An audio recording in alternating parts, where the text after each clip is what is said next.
Women have C-sections all the time, but being told that it's an emergency C-section, it feels like something major could or is going on, something wrong with Emily.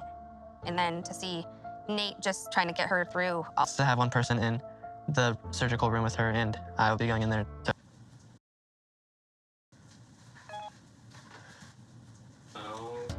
But then seconds after is like the greatest time of both of our lives. If I'm being honest, I think I blacked out a lot of this experience because I... drugged. That's true. Well, the good news is the baby has now been delivered and the baby is now here safe and sound. Now, of course, last week we did see that she was going to have a C-section. This week it's been confirmed that it was an emergency one. And here's the thing, I don't know too much about these things, but, you know, when you hear that an emergency C-section could potentially result in a negative way, well, that's definitely something that's going to make people very cautious and very nervous, and we're only going to hope for the best. But the good news is that Nate was able to be with her and support throughout the whole process, which is fantastic, because obviously when it came to Daquan and Naya last week, well, Daquan couldn't even be in there with her because, well, her mother decided to overpower him and be in there instead, which was very, very sad. But nonetheless, the fact that Nate was able to be in that is very good, especially given the fact that Emily was heavily drugged and therefore she basically didn't even remember majority of the experience, if not none of it. And, you know, that is quite sad because I can imagine her obviously wanting to have that memory of seeing, you know, their son Wesley coming out for the very first time. But sadly, obviously, she was unable to experience that due to being heavily drugged for clearly, you know, for clear reasons. But either way, though, because Nate was in there to have that experience, at least one of the parents of Wesley can say, hey, I saw you come up, buddy, if that makes any sense. Definitely not the sites that I would want to see myself, but at least there's a positive in that format, apart from the fact that the baby was delivered healthily and also Emily is in a healthy state as well. But nonetheless, though, let's move on to the next couple. JJ, are we friends? Yeah, why? I don't know. I just was making sure. I was just making sure we just, you know, we're friends. Like, if I'm just going to ask you a question, like, straight up, and you're just going to ignore it and make up some like, what's the point of even talking to you? To be fair, though, I don't really respect the fact that JJ just couldn't be honest. You know what I mean? Maybe he doesn't want any drama, which I understand, but should have been honest. It really made me feel uncomfortable and put me on the spot. Hello? I think Jenna is a different person around Delaney, and I don't think it's in the most positive of way about that. I think we're going to go. I think Delaney is a 20-year-old single girl that's trying to bring a 20-year-old mom down with her. This is why you should have had that conversation with Delaney when she asked you. I mean, to be honest with you, I would have respected the fact that she was asking me. Even if the conversation would have gone south, at least she had the decency to ask me, and therefore, in that manner, it's a matter of now navigating that conversation in the way we can possible. And in that conversation, you could have expressed that, hey, I just feel that you may be a bad influence because of this, and that. And let her have her say. And at the end of the day, if she responds in a way that he deems negative, at least he knows it's right. If she responds in a way that is positive, at least therefore he knows that maybe he was, you know, not thinking about it in the right light. So in reality, he really should just answer the question and seen where the conversation would have gone. Especially given the fact that Jen is always showing her phone to a friend. So then I got another text from JJ that he was upset about the car ride with Delaney because he felt like she was trying to make him out to be an And as you saw just there before, you saw Jenna showing the phone, showing that obviously he's expressing how he felt uncomfortable. So the fact that Jenna even makes it vocal, you know, technically he shouldn't do that, but because she does anyway, he should never lied or dodged the question. And he didn't like that. I'd much rather hang out with a toddler than Delaney any day of the week.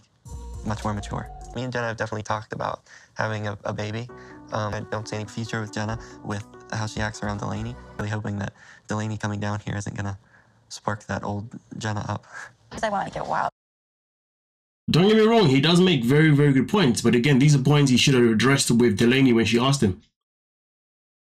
Jenna up. Because I want to get wild with Delaney. I don't want to do anything to piss JJ off. You know what I mean? Now, you know, on initial reaction, I said to myself, I like that. I respect the fact that she knows where her priorities lie.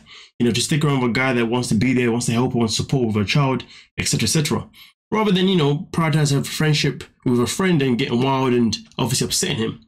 Now, some people may say, well, that's not a good thing because he's controlling her. But like I said before, if he decides to communicate this with Delaney, well, then that controlling factor can be eliminated. Do you see what I'm saying? So, yeah, that's why I think it's very crucial for him to communicate that with Delaney. you know, so at least then for Delaney can also have a little bit of trust in him too, because right now Delaney thinks that he's just another controlling person like Aiden who's basically taking her friend away, in a nutshell, well, in a way. And he could literally eliminate that by having this conversation, saying that, listen, I'm not trying to take your friend away from you. I'm just saying, I'm just not a fan of I'm just not a fan of the version of my girlfriend when she's with you. I think she does, yeah. I'm gonna wait a minute. Fun, and it's just not the same, like, as it was over the summer. Like, it totally shifted. Like, another one soon? No, I don't want another baby. It's hard. Oh, I know. It's hard. I just don't want to see her make the same mistake twice with, like, having a baby with another controlling boyfriend. Basically, Aiden filed for special relief, which is basically saying he wants emergency custody of Luca for me to move to Myrtle in exchange for him not to pay child support. But I'm leaving Myrtle today with Luca for my court appearance tomorrow. Luca and I are thriving here in Myrtle Beach, and this whole thing is just completely ridiculous. Aiden is a person taking Jenna to court. I love Luca and I love Jenna, but I always made it clear that I would never move back to Altoona, just because if she has to share custody with Aiden all the time in Altoona, I don't think long distance is going to work. So this might be it for us. Well, I mean, obviously they are currently still together right now, so obviously it wasn't it for them. Now, also regarding the baby thing, she's saying that she's not ready to have one anytime soon or at all. But obviously, you know, JJ definitely wants to have a child of their own at some point. So that'll be an interesting conversation. But I think she may actually be pregnant right now, though. I'm not too sure, though. Either way, though, her and JJ having a child is definitely going to happen at some point. It makes complete sense for her to say no right now because she's only just had Luca and, you know, she wants to live life a little bit more. So it does make all the sense in the world.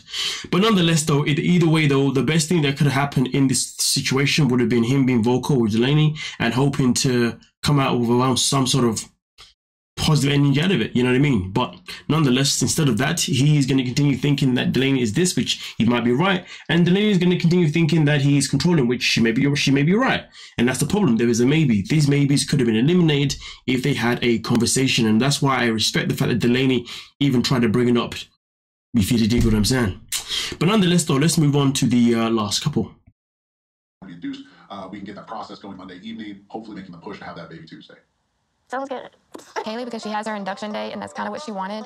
But I really don't think that she fully understands what's actually about to happen and what's coming. What if I'm letting the labor right now? This is getting unbelievable. Becky and Graham's at school, so I'm really relying on Becky to answer her phone.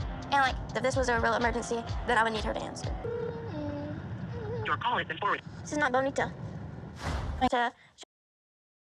Sadly, the communication and the support they're looking for from Graham and his mum is still pretty much still pretty much void, you know what I mean? Obviously, Graham is in school right now, so that makes sense. But his mum, we know that she's got bipolar, but come on.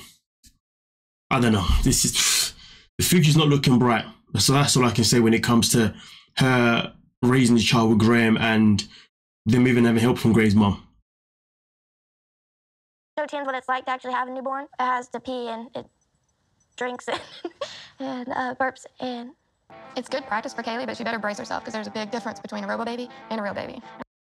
To be fair, that robo baby idea looks like that is quite great, to be fair. But like the mum said, it's not the same thing as the real thing. The real thing can be way much more unpredictable and so much more harder to potentially, you know, settle down.